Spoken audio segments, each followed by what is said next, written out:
J'ai dit récemment que parfois on privilégiait le messager sur le message. Mais il y a des cas où on ne peut pas dire cela de manière aussi claire. C'est dans le cas du prophétisme.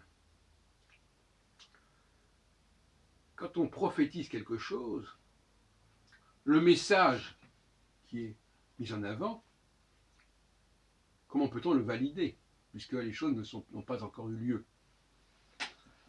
Et donc à ce moment-là, on est bien obligé d'accorder l'importance à la personnalité, aux origines du messager, à ce qu'il a déjà fait. En revanche, dans d'autres domaines, il y a un message, par exemple dans le domaine juridique, par exemple, dans le domaine de la loi, de l'éthique, des commandements. Ces commandements, on peut les apprécier, on peut dire toujours qu'on peut les mettre à l'épreuve, enfin, on peut quand même voir si ça tient debout, si c'est un commandement ou pas. Donc il y a des fois où le message, ça vaut la peine de l'analyser, de l'étudier. Et plus on peut étudier le message, moins le messager est important. Moins on peut étudier le message, et plus le messager est important. Voilà une règle qui est liée donc justement à ce que j'appelle le prophétisme. Alors à propos de prophétisme, puisque moi je bascule maintenant davantage dans le prophétisme, qui a d'ailleurs toujours été ma vocation depuis des décennies, je considère que la Bible est prophétique. Mais elle est prophétique pour notre époque, pour notre époque moderne. Et on a eu tort de vouloir attendre des réalisations de ces prophéties trop tôt. Ça vaut pour Jésus, mais ça vaut même aussi pour Abraham et pour Moïse.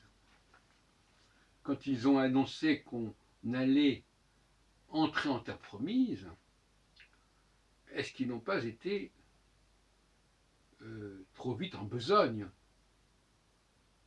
Avec le recul, on peut douter sérieusement que la terre promise, ce soit la terre de Canaan, la Palestine.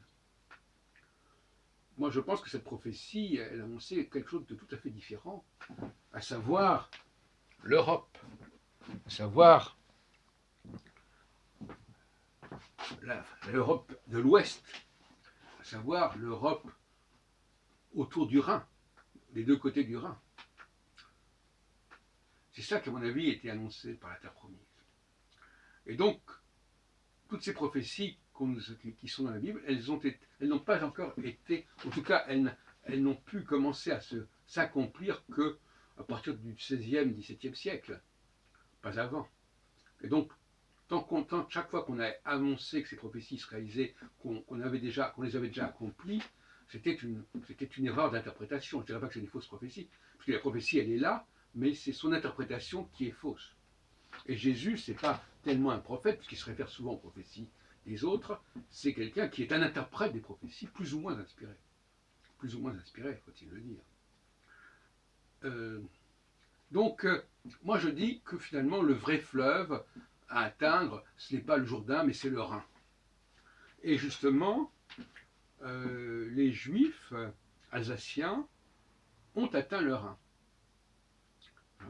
Ils sont partis de loin, ils sont partis de Rome, ils sont partis de Foutra, et ils ont remonté vers leur terre promise, qui est la Rhénanie, qui est l'Alsace, qui est tout le bassin rhénan, dont ma famille fait partie, dont ma famille descend d'ailleurs, faut-il le dire, Heilbronn, c'est un nom typiquement rhénan.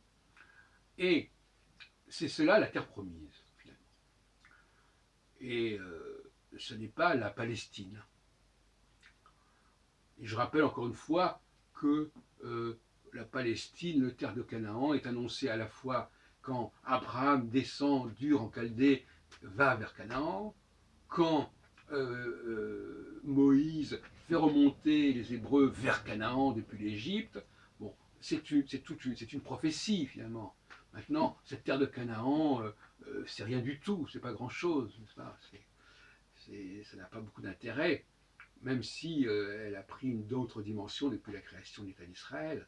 Enfin, tout est relatif. La véritable terre de Canaan pour les Juifs, c'est l'Alsace, c'est la Rhénanie, et voilà les thèses que désormais je défendrai très nettement.